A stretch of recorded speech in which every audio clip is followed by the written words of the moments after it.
L'homme que vous voyez à l'écran est resté bloqué 17 ans avec un groupe de cannibales dans une forêt. Et son histoire, elle est surréaliste, et c'est ce qu'on va voir aujourd'hui. Faut savoir qu'à l'époque, il y avait pas mal de bateaux qui disparaissaient dans le Queensland, notamment dans cette zone au large de l'Australie qui comporte quelques îles. Et bien souvent, on ne retrouvait jamais ces bateaux. Sauf que parfois, ceux qui survivaient au naufrage se réfugiaient sur des îles désertes avec l'incapacité totale de s'échapper de ces îles loin de tout. Souvent peuplées de mangeurs d'humains, comme ça a été le cas dans cette histoire. On est en 1858. Suite au naufrage du bateau sur lequel il se trouve, Narcisse Pelletier est un jeune apprenti marin vendéen. Il est recueilli par un groupe d'aborigènes. Immergé dans une culture et un environnement dont il ignore tout, l'adolescent va devoir faire preuve d'une incroyable capacité d'adaptation, jusqu'à ce qu'on le retrouve 17 ans plus tard.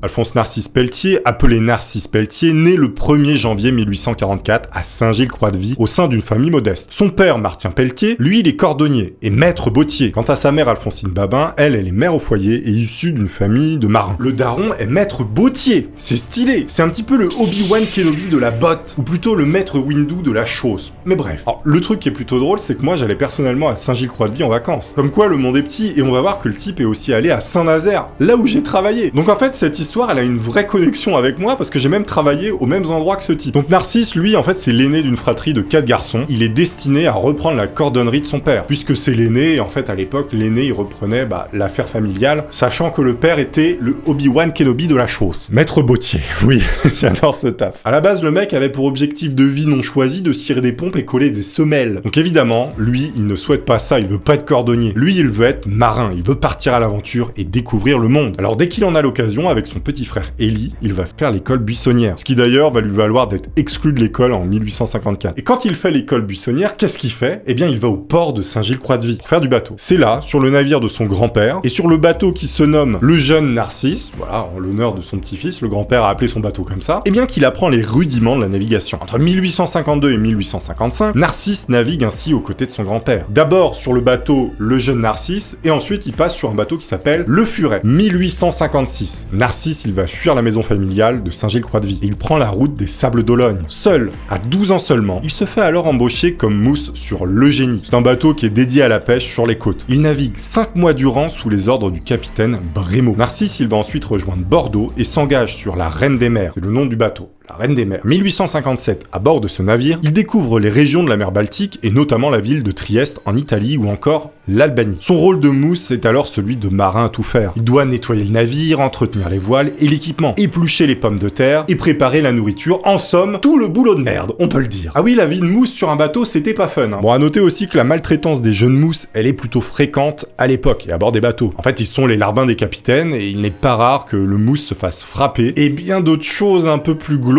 qu'on va éviter de dire ici. Et c'est d'ailleurs le cas pour Narcisse, il se fait maltraiter. Il est fréquemment victime d'agressions par le second capitaine du bateau. Il va finalement décider de quitter ce navire, parce que bon, ça va pas du tout, le mec se fait frapper, voire même abuser et tout, donc vraiment dégueulasse. Et en fait, il va partir de ce bateau quand il accoste au port de Marseille, la Canebière. Il est allé à la Canebière. Là, il est engagé sur le Saint-Paul, qui est un autre bateau. C'est un 3-mâts de 620 tonneaux. Alors, le tonnage, c'est une unité de volume naval. Un tonneau égale 2,83 mètres cubes. Et ce bateau, il est commandé par un capitaine qui s'appelle Emmanuel Pinard. Je vous jure que c'est vrai. Plus communément appelé Manu Lavignas ou Capitaine Pinard. C'est pas vrai. Et alors ce bateau, eh bien il doit aller où? Il doit aller en Inde, à Bombay. Et figurez-vous qu'il doit livrer quoi? À votre avis, avec un capitaine pareil, eh bien il doit livrer du pinard, du vin. Un bateau qui a pour capitaine un mec qui s'appelle Emmanuel Pinard et qui livre du vin, je ne sais pas dans quel monde on vit, mais il est incroyable. En tout cas, ça ne s'invente pas. Ce premier voyage au long cours permet à Narcisse de découvrir une toute autre région que sa Vendée natale. Les couleurs, les odeurs, les sons sont absolument différents. Il aurait même pris le temps, dans l'un des marchés de la ville, d'acheter une belle étoffe pour sa mère. Ensuite, son bateau va prendre la route de l'Est et rejoindre Hong Kong, où il doit embarquer 317 travailleurs chinois en direction de l'Australie pour travailler dans les mines. Et ces travailleurs chinois, ils vont regretter ce voyage. Ça va très mal tourner pour eux. Très très mal. Seulement, voilà, la mer elle est calme entre Hong Kong et Sydney. Trop calme. Le navire, il n'avance pas. Les vivres, elles commencent à manquer et le capitaine Pinard, il va décider de changer de cap et de traverser les îles de Papouasie-Nouvelle-Guinée pour aller plus vite. Un trajet risqué que peu de marins connaissent. Et notamment qui est jonché de récifs. Il y a plein de hauts fonds. Des hauts fonds, c'est des rochers, hein, on va dire, qui sont dans la mer. Vous pensez que, voilà, vous avez pas mal de fond, mais en fait, il y a un énorme rocher, et si vous tapez dedans, c'est fini. Donc c'est très dangereux, mais pour aller plus vite, ils veulent passer par là. Ils vont le regretter aussi, surtout les Chinois. Évidemment, ce qui devait arriver arriva le 11 septembre 1858, en pleine nuit en plus. Le bateau sur lequel était Narcisse percute un récif et s'échoue au large de l'île de Rossel, avec son équipage et ses passagers chinois. Je vous l'avais dit, c'était risqué. Les marins vont rapidement établir un camp de fortune sur l'île, sauf qu'ils n'avaient pas prévu de tomber sur une tribu aborigène, cannibale, d'une trentaine d'individus. Quand tu sais que les mecs en face de toi, ils ont potentiellement envie de te damer, il y a 30 bonhommes comme ça, à moitié à poil, qui veulent te bouffer comme un burritos, même si eux, ils ont que des matraques en bois en guise d'armes et toi, t'as des fusils, il y a toujours un petit stress quand même de se faire damer, hein. Voilà, ça reste là. Même si t'es en supériorité militaire, t'as pas envie de finir en méchoui. Ou en canard laqué, au choix. Et là, en fait, ils vont subir pas mal d'attaques de la part des aborigènes. Et donc, il y a une partie du groupe qui va devoir partir dans une chaloupe qui a survécu au naufrage. Le capitaine Pinard et quelques-uns de ses hommes prennent la fuite, laissant l'intégralité des Chinois et Narcisse sur place. Narcisse, lui, il est blessé à la tête après une énième attaque des aborigènes sur l'île Rossel. Il est également brûlé aux pieds à cause du sable chaud. Il va perdre connaissance et il est abandonné sur place, littéralement à moitié mort. Et Narcisse, à ce moment-là, il l'ignore, mais la quasi-totalité des Chinois vont se faire manger. On dirait le début d'une mauvaise blague, mais bref. Les 317 travailleurs chinois abandonnés à leur sort sur l'île sont progressivement tués et mangés par les indigènes, selon une pratique cannibale abominable. Il y a quand même quelques Chinois qui vont réussir à s'échapper, mais quasiment tous se font bouffer. Ils se font littéralement chasser sur l'île comme des animaux, ils les attrapent, ils les embrochent, ils les cuisent à la braise. Ils ont cuit les Chinois à la braise. Quant au capitaine Pinard et ses hommes, après 1200 km à la voile dans le canot de secours dans la mer de Corail, ils rejoignent la péninsule de Cap York, dans le Queensland, au nord de l'Australie. Donc le capitaine et ses quelques membres, ils vont réussir à s'en sortir, malgré le fait qu'ils étaient dans un canot tout pourri, voilà, un canot de secours. Ils réussissent à rejoindre la terre ferme. À 13 ans, Narcisse, il se retrouve donc seul, au milieu d'une région hostile qu'il ne connaît pas, à près de 15 000 km de sa Vendée natale. Il est alors découvert par 3 hommes et 2 femmes aborigènes. Donc là, en fait, il se fait littéralement adopter par des cannibales. Il se voit déjà embroché comme les Chinois dont il aperçoit quelques restes dans le compost improvisé. Ah, c'était pas très beau à voir, hein, mais voilà, c'est ce qu'il a vu. Mais le fait qu'il soit un enfant va l'aider. Les indigènes lui donnent de la nourriture et le conduisent sans aucune violence dans leur camp, où il est reçu par d'autres membres de la tribu d'une manière tout aussi amicale. Donc là, il est très étonné. Lui, il pensait finir en méchoui, alors qu'en fait,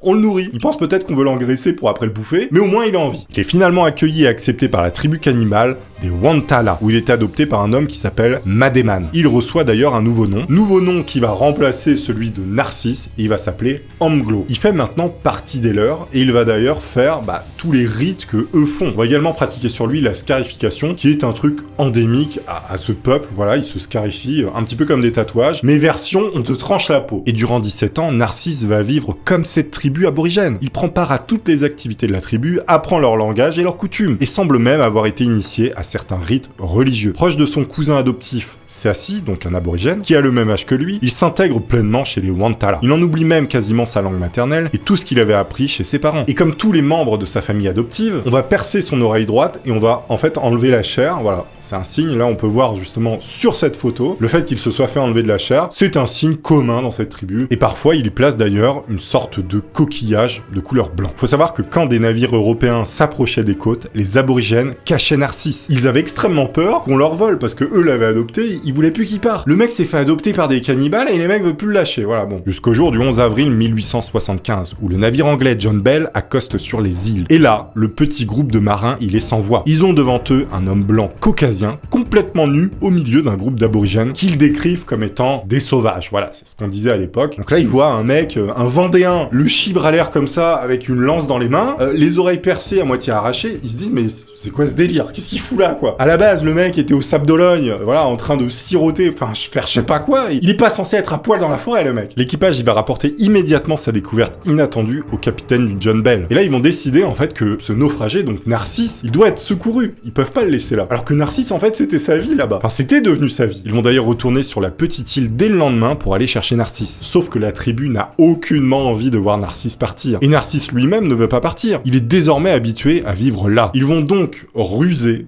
pour le faire partir.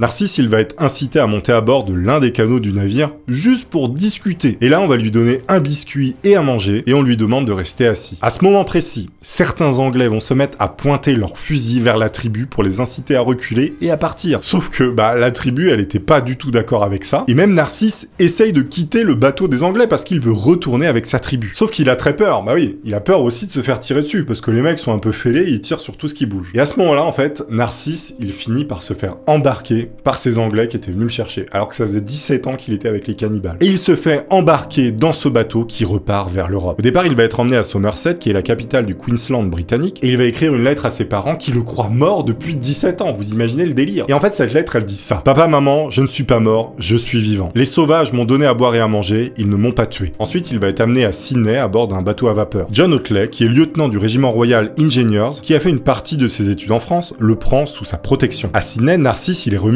aux mains du consul de France, Georges-Eugène Simon, qui le fait d'ailleurs photographier sur cette photographie qu'on peut voir ici. Les journalistes australiens se passionnent alors pour celui qu'ils appellent le sauvage blanc. Ça fait vendre des journaux, ça marche bien. Le Time Magazine à Londres couvre aussi largement l'affaire. Tout le monde s'intéresse à lui. Narcisse aurait confié à quelqu'un qu'il aurait eu 3 enfants avec une indigène, mais aucune preuve ne garantit cette information. De Sydney, Narcisse, il embarque vers Nouméa, d'où il écrit une deuxième lettre à ses parents. Il est ensuite mis entre les mains du capitaine de frégate Eugène Crespin, à la tête du bateau Jura. C'est un navire de transport de la marine nationale. À bord, il est examiné par le médecin militaire Augustin Ricard. Et en fait, il va plutôt bien. Il a pas de maladie, il y a pas de trucs bizarres. Il est en forme. Lors d'une escale à Rio de Janeiro, il rédige une 3e lettre à ses parents. Et en décembre 1875, le Jura débarque à Toulon, où Élie Pelletier attend son grand frère qu'il n'a pas vu depuis 17 ans. Et là, les deux frères, ensemble, ils vont partir de Toulon vers Paris. À ce moment-là, à Paris, Narcisse, il va subir des examens médicaux plus poussés. Nous sommes le 2 janvier 1876. Narcisse Pelletier rentre à Saint-Gilles-Croix-de-Vie, la terre où il est né. Sa famille et la population l'accueillent au cri de Vive Pelletier, et un feu de joie est allumé sur la place du bourg, autour duquel Narcisse entame des danses aborigènes. Donc là, faut imaginer, on est dans les années 1800, t'as un mec,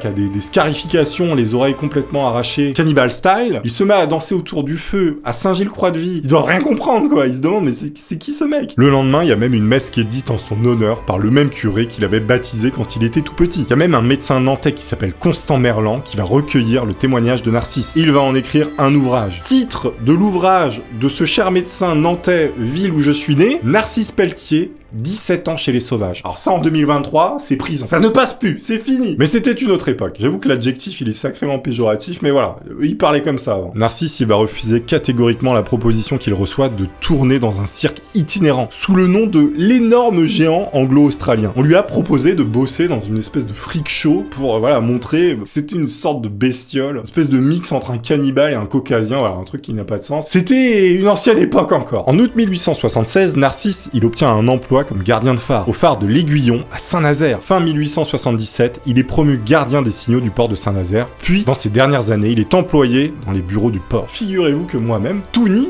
là, ici présent, j'ai travaillé au port de Saint-Nazaire. J'ai travaillé au même endroit que ce mec. Narcisse, il se marie en 1880 à l'âge de 36 ans avec Louise Désirée Mabilou, une couturière âgée de 22 ans. Le couple n'a pas eu d'enfant et est sans doute fatigué par les épreuves endurées au cours de sa jeunesse. Pelletier, il va s'éteindre à l'âge de 50 ans à peine, le 28 septembre 1894. Les gens disaient de lui que ce n'était plus un Français, c'était un Australien. Narcisse Pelletier était certes rentré en France, mais Amglo était resté là-bas, chez les Wantala avec lesquels il aura vécu pendant 17 ans. Franchement, cette histoire, elle est vraiment ouf. J'ai adoré vous la raconter. J'espère que vous aurez apprécié. Dites-le moi en commentaire. Et dites-moi si vous avez d'autres précisions, parce que je sais qu'il y a des experts parmi vous. Pensez à laisser un petit pouce si vous avez aimé. Vous savez, ça soutient la chaîne. On ne le dit jamais assez. À vous abonner également si vous le souhaitez. Je vous dis à très vite. Je vous laisse avec cette vidéo. Merci à tous encore une fois. À très vite sur le canal de Toony.